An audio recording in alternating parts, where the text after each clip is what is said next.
κυρίες και κύριοι. Με μια κίνηση ο κεντρικός διαχειριστής της πιο δημοφιλούς ιστοσελίδας κοινωνικής δικτύωσης στον κόσμο έκανε delete, διέγραψε δηλαδή τον Ηλία Κασιδιάρη, τον Ηλία Παναγιώταρο, τους υπόλοιπους βουλευτές, στελέχη και μέλη του κόμματος.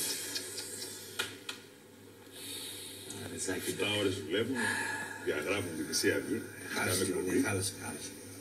Δεν έχουμε ανάγκη όμως, κυρίες και κύριοι, το Facebook. Δεν έχουμε. Golden Dawn είσαι. Δεν έχεις ανάγκη το Facebook. Τι να το κάνεις στο Facebook όταν είσαι Golden Dawn? Βρέθηκε η λύση για όλους εσάς τους φίλους που κάνατε chat ατελείωτες ώρες με τον Ηλία Κασιδιάρη και φίλους κάνατε συζητήσεις ουσιαστικές, μεστές συζητήσεις που εμβαθύνατε στην ουσία των πραγμάτων. Και ανταλλάσσατε ιδέες και απόψεις. Βρήκε τρόπο Golden Dawn και προσπέρασε όλο αυτό το θέμα τη φασιστική αυτή κίνηση του Facebook εναντίον της Χρυσής Αυγής και περνάει στην επίθεση με νέα social media. Τι έκανε, λέει, μας έδιωξαν από το Facebook, σκασίλα μας μεγάλη και 10 Αφρικάνοι. Η Χρυσή Αυγή παρουσιάζει το Facebook, τη σελίδα κοινωνικής δικτύωσης μόνο για γνήσιους Έλληνες. Γίνε μέλος του Facebook γρήγορα και απλά. Χρειάζεται η φωτογραφία σου, η ταυτότητά σου για να δούμε πως είσαι Έλλην πολίτης και στοιχεία γενεαλογικού δέντρου μέχρι 5 γενιές πίσω. Για να σιγουρευτούμε πως έχεις 100% ελληνικό αίμα και ένα βιντεάκι που αποδεικνύει την αφοσίωσή σου στα ιδεώδη μας, όπως το παράδειγμα. Οι φωτογραφίες που ανεβάζεις στο Facebook μετατρέπονται αυτομάτως προς το χρυσαυγητικότερον. Δεν είναι υπέροχο? Αντί για στάτους έχουμε βρίστους, όπου όλα τα μέλη του Facebook μπορούν να βρίζουν άνετα τους αλλοδαπούς που βρωμίζουν την Ελλάδα μας. Και αν κάτι σου αρέσει, αντί για like, κάνεις Μιχάλο like. Και να το κάνεις στο inbox.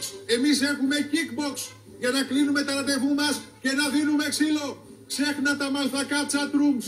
Εδώ έχουμε chatilla room, όπου μαζευόμαστε και βγάζουμε τα νεύρα μας για τους ξένους και με ηχητική υποστήριξη.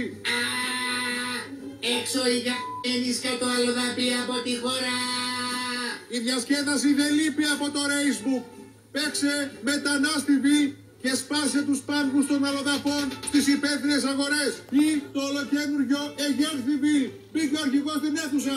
Όποιος σηκωθεί πρώτος κερδίζει. Αιγέρθιβο! Ανέβασε τις αγωνιστικές φωτογραφίες σου στο ρατς Instagram.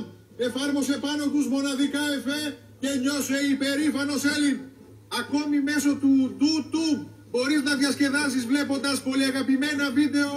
Αδερφές και συσμένες, αγαπημένες αλβανικές κολοκεπίδες. Ή και να ανεβάζεις και να βλέπεις τραγούδια που έχουν την έγκριση της Χρυσής Αυγής.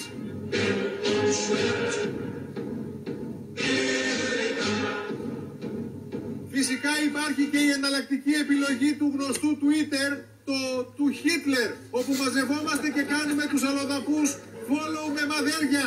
Facebook από τη Χρυσή Αυγή, μόνο για Έλληνες. Αίμα, τιμή και friend request. Κάνουν follow τους μετανάστες.